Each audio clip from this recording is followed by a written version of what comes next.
আমার ছেলের জন্য শুনলেন। তো মঙ্গলবার দিন তো পরমেশ্বর পিতা তো আমার বাড়িতে তো ভবন দিয়েছে। তো মঙ্গলবার দিন সন্তানরা সাক্ষী দিচ্ছে, মানে শুনে আমার চোখে জল আসছে। মানে 5-6-7 জন সাক্ষী দিল যে পাড়ার মধ্যে এমনটাই কথা উঠে গেছে যে এত তো ঈশ্বরের কাজ করে, দেখো না ছেলেটাকে আর পাবে। তো ওই সন্তানরা, যে সন্তানটা শুনছে ওই সন্তানটা পরমেশ্বর পিতার সন্তান, ওদেরই কাছে জগতের সন্তান করছে যে দেখো না কোথায় কি এত খ্রিস্টান হয়ে গেছে, তো দেখো না ওই ছেলেকে আর পাবে না। তো পিতাকে অসংখ্য ধন্যবাদ। সঙ্গে সঙ্গে সেই সন্তানও আবার পিতার কাছে প্রার্থনা করছে যে পিতা ওই পাড়াপড়শি কী বলছে, তো আমরা তো ভবনে যাই, যাতে না কোনো দুর্নাম হয়, তো ও সন্তানকে তো তুমি বাঁচাবে।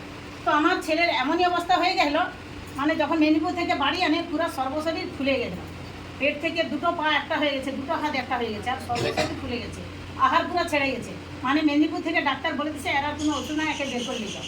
তো সেখান থেকে স্বয়ং ঈশ্বর, আজ পরমেশ্বর পিতার কাছে আমি ছিলাম বলে, স্বয়ং ঈশ্বরের কাছে ছিলাম বলে পরমেশ্বর পিতা আমার ছেলেকে কিন্তু আমার কোলাতে ঘুরে দিচ্ছে। তো সত্যি এমনই সেই মেদিনীপুরে যখন আমার ছেলে ছিল, যখন পুরো ফুলে গেছিলো, এমনই দৃশ্য নাকি হয়ে গেছিলো। তো আমাকে তো জানায়নি, তখন আমার ছোটো মেয়ে বলছে, ছোটো মেয়ে ছিল ওখানে, বলে মা সেই দৃশ্য দেখলে তুমি যে তোমাকেই মনে হয় আমি বাঁচাতে পারছি। তো এমনই হয়ে গেলো।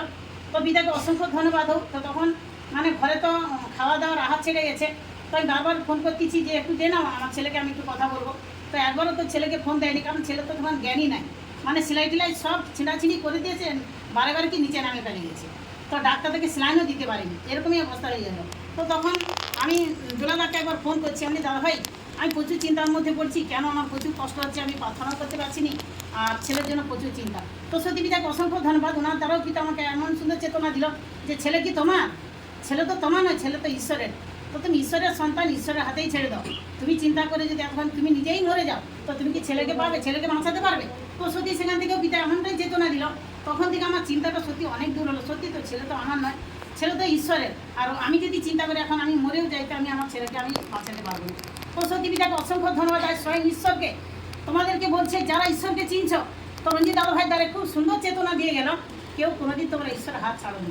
যারাই তোমরা ঈশ্বরকে ধরছ, যারা চিনেনি, ঈশ্বর বলছে না যারা চিনেনি তাদেরকে ঈশ্বর ক্ষমা করবে, আর যারা ঈশ্বরকে চিনার পরে এই দু নৌকায় পা দিয়ে চলবে বা ঈশ্বরকে চিনার পরে ছেড়ে দিবে, তাদের বাঁচার মতো কোনো রাস্তা নেই। সত্যি পিতাকে অসংখ্য ধন্যবাদ হোক। তো শিক্ষাগুরু দ্বারাই তো সর্বদাই তো পিতাকে প্রার্থনা করছি, কার্য করাইছি। পরমেশ্বর পিতা হচ্ছে মানব ছিল, তো আগের সপ্তাহে আমি ছেলেকে তো আসছিলাম, সবাই দেখছো। তো সত্যি একদম মরণাপূর্ণ থেকে পরমেশ্বর পিতা আজকে কি যে গোটা পাড়ায় যেরকম নাম উঠে গেছে, আমি নিজেও বুঝতে পারিনি, সবাই বলছে। তো সাক্ষীতে শুনলাম, জানতে পারলাম যে আমার ছেলে যে বাঁচবে এটুকু আশা ছিল না। আজকে পরমেশ্বর পিতা স্বয়ং ঈশ্বর কিন্তু আমাকে এই মরার হাত থেকে, একদম মৃত্যুর হাত থেকে পরমেশ্বর পিতা আমার হাতে আজকে ঘুরে দিচ্ছে। তো এর জন্য আজকে পরমেশ্বর পিতার কাছে তোমরা কেউ কোনোদিন ভুলে যাওনি। বলছে না পিতা, বলছে না যাঁচা করে তোমাদেরকে দেওয়া যায়, অন্বেষণ করে পাইবে, দ্বারে আঘাত করো তোমাদের জন্য খুলিয়ে দেওয়া যাইবে। তো সত্যি আজকে পিতাকে অসংখ্য ধন্যবাদ। রঞ্জিত দাদা ভাই তারা খুব সুন্দর চেতনা দিয়ে গেল যে দেখো তার জীবনেও কত বড় আঘাত, তার নিজের আত্মীয়জন দিচ্ছে, মা বাবা দিচ্ছে। দেখো নিজের জন্মদাতা মা বাবা কিন্তু দুঃখ দেয়, কিন্তু পরমেশ্বর পিতা আমাদেরকে দুঃখ দেয় গো? কোনোদিনই দেয়নি।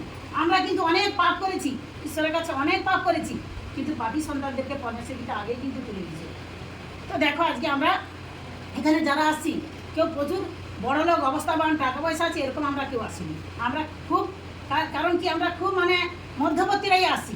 পিতা বলছে না যে আগে পচা বেগুনগুলাকে বেছে দিচ্ছে। আমাদের বাড়িতে যদি একটা বড় পেয়ারা কি বড় একটা পাকা পেঁপে পেড়ে আনি বাড়ির মধ্যে, আগে কেটে কাকে দিই বলো তো? ছোটো বাচ্চাদেরকে দিই, তারপরে বড়োদেরকে দিই।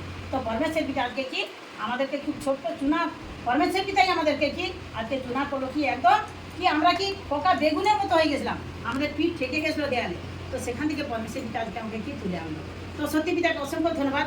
আমরা যেন কোনোদিন এই ঈশ্বরের হাত না ছাড়ি। তো পরমেশ্বর পিতাকে যে ছাড়বে তার কিন্তু বাঁচার মতো আর কোনো রাস্তা নেই। পিতা বলছে না, পিতা তুমি সবার উপর, তোমার উপর কেউ যে নাই, তুমি ছাড়া উদ্ধার হওয়ার আর যে কোনো রাস্তা নেই। আর কি কোনো রাস্তা আছে গো? আর কোনো রাস্তা নেই, একমাত্র ঈশ্বরই লাস্ট। কারণ আমার জীবনে আমার ছোটো থেকে আমার মাও অনেক জায়গা, অনেক চারদিকে নিয়ে গেছে। বলছে না কেঁদে কেঁদে আমার বুকটা ফেটে গেছে, আমাদের চতুর্দিকে অনেক জায়গা নিয়ে গেছে। কোথাও কিন্তু এরকম যে আজকে ঈশ্বরকে পেয়ে আজকে যেমন আছি এরকম সুন্দরকে আর কোথাও থাকিনি। তো সত্যি পিতাকে অসংখ্য ধন্যবাদ। আমার জীবনেও যে মানে পরমেশ্বর পিতা আজকে আমাকে মরণাপন্নর হাত থেকে কি এই শিক্ষাগুরু দ্বারায় হাসপাতাল থেকে আমাকে বের করে দিচ্ছে যে আমি আর বাঁচবো নি, সেখান থেকেও কিন্তু এই শিক্ষাগুরু দ্বারায় পরমেশ্বর পিতা আমার ছোটো মেয়েই এখানে আমাকে ঠিকানা দেয় এর আগে আমি তো বলেছি, সাক্ষী শুনেছি, অনেক জায়গায় ঘুরেছি, কিন্তু কোথাও আমি সঠিক ঠিকানা পাইনি। তো পরমেশ্বর পিতা এখানে আমাকে আমার ছোটো মেয়ের দ্বারায় এইখানে পরমেশ্বর পিতা আমার শিক্ষাগুরুকে দিল, আর ইনার দ্বারাই আমার জীবনও বাঁচাইলো। আর পরমেশ্বর পিতা ইনার দ্বারাই আজকে পরমেশ্বর পিতা আমার বাড়িতে পিতা চাহাচ্ছিল এখানে যে পিতা আমি কি একাই আসবো আর একাই ঈশ্বরের বাক্য ভজন জানবো, কি আমাদের ওখানে সবাই কি কেউ জানবে নি? তো এনার প্রার্থনায় কি পরমেশ্বর পিতা ওখানে ভবনও দিল। আর পরমেশ্বর পিতা ওখানে সবার প্রার্থনায় পরমেশ্বর পিতা সত্যি আমার জীবনে যেটা যেটা প্রয়োজন ছিল, জগতে থেকে যে দুঃখ জ্বালানা ছিল, মানে সীমা করা যায়নি। এমনকি ট্যাপ করে একটু জল পেতাম না, আমার জল খাওয়ার জন্য একটু জলও আমার ছিল না, একটু আশ্রয় ছিল না। পরমেশ্বর পিতা আজকে আমাকে সর্বদিক থেকে উজাড় করে দিচ্ছে। না মানে সাক্ষী দিয়ে বলতে পারবো নি যে পিতা আমার জীবনে কি মহান কাজ করছে। তো আমার স্বামীর জীবনে এমন হয়ে গেল, তার থেকেও কি আমার নাতিকে আর ডাং ফিকে দিয়েছিল, একদম মুখ দিয়ে গজা বেরিয়ে রক্ত বেরিয়ে, মানে বাঁচবে যে আশা ছিল না।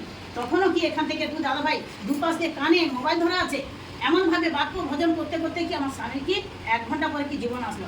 কিন্তু আমার ছেলে ডাক্তারকে ডাকতে গেছে, দেখে না ডাক্তার কি নেশা খেয়ে ও বসে আছে, ও আসেনি। 1 ঘন্টা পরে যখন জ্ঞান ফিরে গেছে, তখন ডাক্তার দিয়ে বাড়িতে আসতেছে। তাহলে দেখো, আমাদের কিছু শরীরে অসুবিধা হলে আমরা কোথায় যাই গো? ডাক্তারের কাছে যাই না?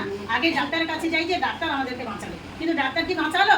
এই সব ঈশ্বর বাঁচালো। তাহলে আমরা যেন আজকে পিতা অসংখ্য ধন্যবাদ, আগে ডাক্তার ঘর না, আগে ঈশ্বরের কাছে।